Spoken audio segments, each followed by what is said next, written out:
Құрметті жерлестер, елбасы бастамасымен қабылданған қыркүйек айының алғашқы күндерінде белгіленген отбасы күнімен сіздерді шын жүректен құттықтаймын. Отбасы қоғамның іргетасы, ажырамас бөлігі. Отбасы күні біздің қоғамымызда руханилықты, өнегелікті нығайтуға, ерлі-зайыптылар жауапкершілігінің маңыздылығын сөзсіз мойындауға ықпал етеді. Отбасының ең басты құндылығы күнделікті өмірінен білініп жүрген патриоттық сезімі, үлкендерді құрметтеумен байланысты және бала тәрбиесінде, оқуда, еңбекте көрсетілген рухани өнеге негіздерін ұрпақтан ұрпаққа жалғастыру. Әрбір шаңырақтағы береке түптеп келгенде тұтас елдің берекесі.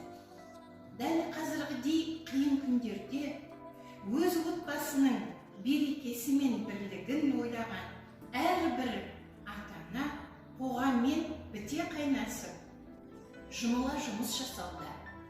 Бала бойына еңбекқорлық, отансүйгіштік, жасампаздық пен мейірімділік сияқты асыл қасиеттер отбасы арқылы дамиды. Өз бойларындағы осындай қасиеттерді ұрпағына дарытып отырған қазақ халқы қашанда тектілігінен танбаған.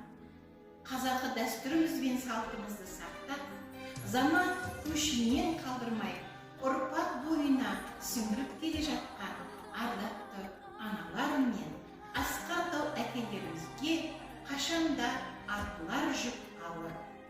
Ынтымақ жүрген жерде ырыс бірге жүреді деп бабаларымыз бекер айтпаған. Ендеше ынтымақ анамыздың жүрегінде, ырыс әкеміздің маңдай терінде. Ата мен әже, әке мен ана отбасының береке бірлігінің алтын қазынасы. Бірлігі берік алтын қазынымыз мәңгі болғай.